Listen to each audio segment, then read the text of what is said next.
If you own rental property in Virginia, there is a very good chance the Virginia Residential Landlord and Tenant Act already applies to properties that you own, and you probably don't even realize it. What is the VRLTA? When does it apply to your property? When does it not apply? This is what owners and investors need to understand before there's ever a tenant problem. So let's get into it.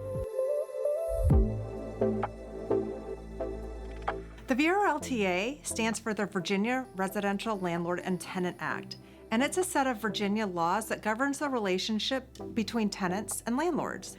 Think of it as legal framework that outlines tenant rights and landlord responsibilities, security deposit rules and notice requirements, maintenance obligations, and eviction procedures. How are disputes going to be legally handled? If the VRLT applies to your property, you simply cannot write around it in your lease agreement. Certain provisions automatically control the relationship, regardless of what the lease agreement says. Now here's where owners get confused. A lot of small investors assume something very dangerous. They think that only because they own 1 or 2 rental properties, this probably doesn't apply. And that's simply not true. In fact, if your property was leased by a licensed realtor, the lease agreement was likely a standard realtor form, and there's a very high likelihood it already incorporates the VRLTA. Many standard residential agreements in Virginia specifically state the tenancy is governed by the VRLTA. So even if you believed you were operating outside of the act, your lease may have voluntarily brought you in under it. And that is a major point that investors miss completely.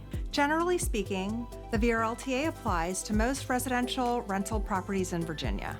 That includes single-family homes, townhomes, condos, duplexes, and apartments. Also, individually owned investment properties. And again, if your lease references the VRLTA, you are likely operating under it and unaware of it, regardless of how many units you own. Now, here's where things become nuanced. There are situations where an owner may qualify for an exemption for portions of the VRLTA. Historically, some smaller landlords owning fewer than a certain number of properties could opt out under limited circumstances, only if the exemption was legally made and the lease specifically opted out in writing.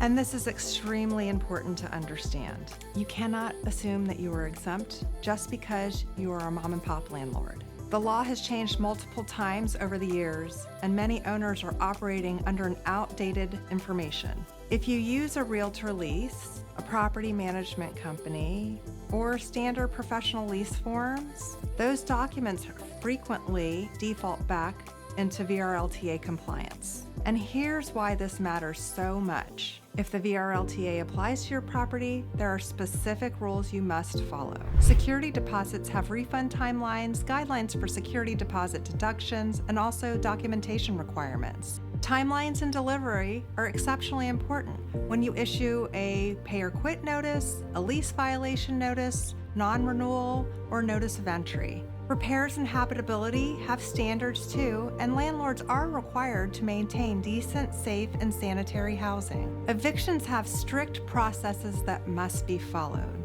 If the notices are incorrect, if timelines are violated, cases can be delayed or dismissed entirely. So understanding whether your property falls under the VRLTA is not just legal trivia.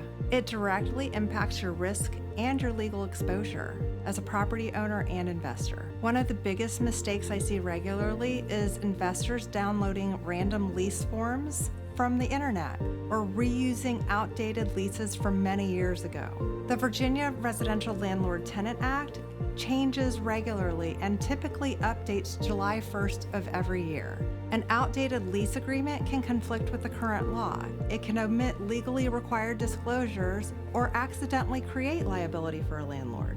That is why professional lease drafting matters, and why hiring a property management firm also matters to you too. If you own rental property in Virginia and your lease was prepared by a realtor or a professional property management company, there's a strong chance the VRLTA already applies to your tenancy. So if you or somebody you know feels a little overwhelmed by all of this information, that's perfectly fine. That's why we're here. Please schedule a call. We'd love to discuss options with you.